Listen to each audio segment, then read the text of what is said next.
Usapang Angelo Kwame tayo after na stint niya sa Gilas Pilipinas.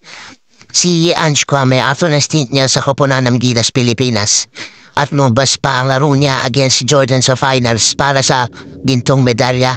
Heto at may dumating na opportunity kay Angelo Kwame upang maglaro sa France. Heto at binigyan na makapaglaro dito si Kwame sa team na UB Chartres Metropole. Sinabi ito ng UB Chartres Metropole team pagkatapos manalo ng Gilas sa Jordan. Natupad ni Kwame ang kanyang pangarap na maglaro sa Europa. Si Ange Kwame ay malaking tulong sa Gilas Pilipinas para masungkit ang gintong medalya.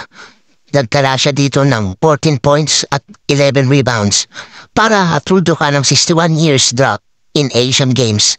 Bukod sa pagiging miyembro ng national team ng Gilas Pilipinas, kinuha din siya ng rain or shine para maglaro sa William Jones Cup.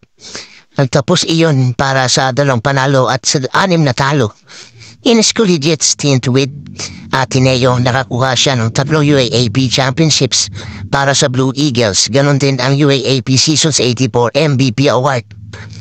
Pinarangalan din siya bilang Finals MVP sa kanilang title run sa Seasons 85. Sa gandang pagpapakita ng laro ni Ange Kwame sa FIBA Asia, heto at na-scout siya para maglaro sa France.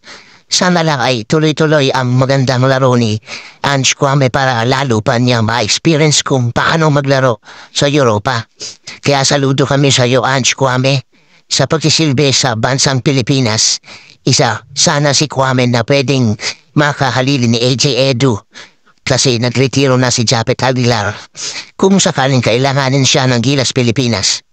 Kayo mga ka-One Sports, anong masasabi ninyo kay Ange Kwame para sa paglalaro niya sa Europa? Comment down below and don't forget to subscribe One Shot Sports.